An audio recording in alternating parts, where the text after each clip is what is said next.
Michel Leblanc est président et chef de la direction de la Chambre de commerce de Montréal métropolitain. Michel Leblanc, bonsoir.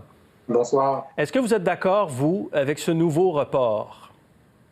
Écoutez, la question n'a jamais été est-ce qu'on est d'accord ou pas. Les raisons sont sanitaires et Milieu des affaires ne conteste pas les évaluations qui sont faites pour des raisons sanitaires. En même temps, il faut bien réaliser à quel point ça rajoute encore au poids que portent sur leurs épaules les commerçants. Il y a une résignation, évidemment, on va faire avec, mais la réalité, c'est qu'il y avait déjà une semaine de décalage. En début de semaine, on annonçait une semaine additionnelle et là, on vient d'annoncer une autre semaine additionnelle. Rappelons-nous que pour les commerçants, depuis le début de la crise, ils ont fermé. Dans la majorité des cas, ils n'ont pas de revenus.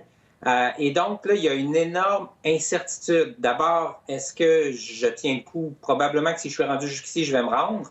Deuxièmement, est-ce que je vais avoir mes employés? On l'a vu avec la prestation canadienne d'urgence, l'aide qui est fournie aux étudiants. Ça vient rendre compliqué le rappel dans ces emplois qui ne sont pas toujours des emplois à 20 ou plus de l'heure, mais plutôt en bas de 20 Et le troisièmement, c'est est-ce que mes clients vont être là? Et quand on décale comme ça, ben déjà, des clients de la région de Montréal peuvent être tentés d'aller faire une virée à Sherbrooke, une virée à Trois-Rivières ou dans le Nord et aller dans les magasins qui sont ouverts. Évidemment, ce n'est pas la même expérience, on l'a vu à la télé, mais pour un commerçant, ça me rajoute encore une pression et de l'incertitude. Est-ce que vous craignez qu'il y ait d'autres situations comme celle d'Aldo qui aujourd'hui s'est placé sous la protection des tribunaux? Écoutez, si Aldo souffre, imaginons la situation pour tous les autres. Évidemment, il y a une réalité aussi qui était, et je ne connais pas le cas d'Aldo, mais dans beaucoup d'entreprises, il y avait déjà des défis majeurs liés au commerce en ligne. Il y avait un affaiblissement de la situation sur plusieurs artères commerciales. Donc, dans les faits, on n'arrivait pas avec des commerces qui ont des réserves, des liquidités en réserve au début de cette pandémie. Alors, assurément que devant nous, il y a ces situations difficiles.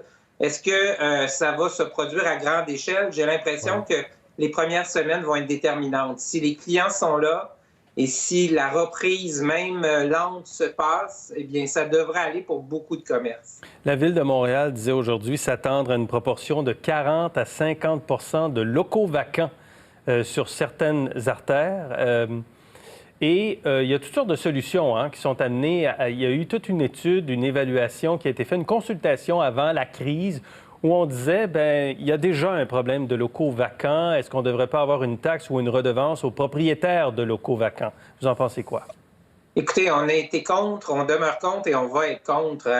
L'idée de renforcer nos artères commerciales, c'est de l'amener de l'achalandage. C'est surtout pas de mettre des taxes punitives sur des propriétaires qui ont vu leur locataire fermer, parfois un deuxième locataire, et qui voient bien que la transformation du commerce de détail les affecte. Je ne pense pas que c'est d'arriver avec un bâton et je pense que la mairesse qui a dit aujourd'hui que pour l'instant, et j'espère que c'est pour longtemps, elle ne veut pas taxer davantage. Ouais. Je ne pense pas que c'est la bonne solution du tout. Elle dit, Valérie Plante, travailler sur un plan de relance estival. Comment vous voyez l'été 2020, qui est si formidable dans une ville comme Montréal? Comment vous voyez ça les prochains mois?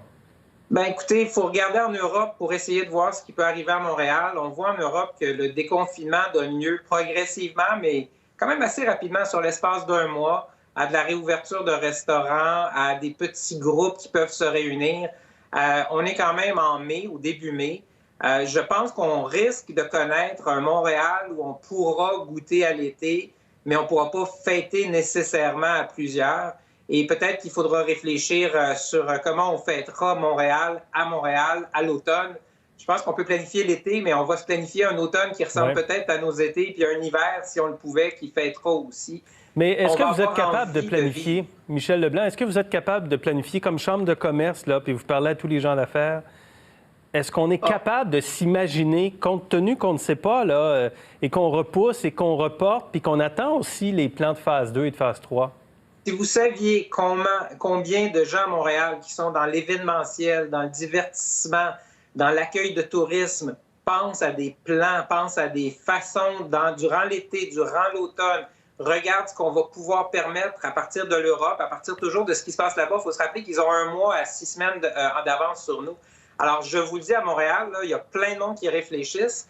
Évidemment, ça va prendre des sous. On va se retourner vers les gouvernements en grande partie. Il y a des commanditaires privés qui vont être là. Les sociétés d'État devront être là. La SAQ vend de l'alcool. Probablement que la SAQ va recevoir des demandes de commandite. Hydro-Québec continue de vendre de l'électricité. Alors, il va falloir investir, mais je pense qui présentement arrive avec des bonnes idées pour relancer Montréal dès cet été.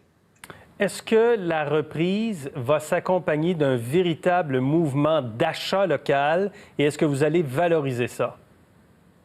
Écoutez, on va le valoriser. C'est intéressant. On avait un événement avant-hier avec Jean-Marc Léger où on se posait la question combien les Québécois sont prêts à payer pour acheter local. Et Jean-Marc Léger arrivait avec des chiffres qui nous disent que les Québécois sont prêts à payer entre 3 et 8 de plus pour que ce soit local. Alors, le message à tout le monde qui veut vendre localement, c'est qu'il faudra être concurrentiel. Et ça passe aussi par des systèmes de distribution. Il faut que ça soit aussi simple de commander et d'obtenir localement que quand on va sur les grandes plateformes. Alors, il y a un grand défi, mais assurément qu'on va l'encourager, on va l'appuyer, puis on va le communiquer, si on le peut, à fond. C'est dans l'intérêt de tout le monde. Michel Leblanc, merci beaucoup. Merci. Bon courage à tout le monde.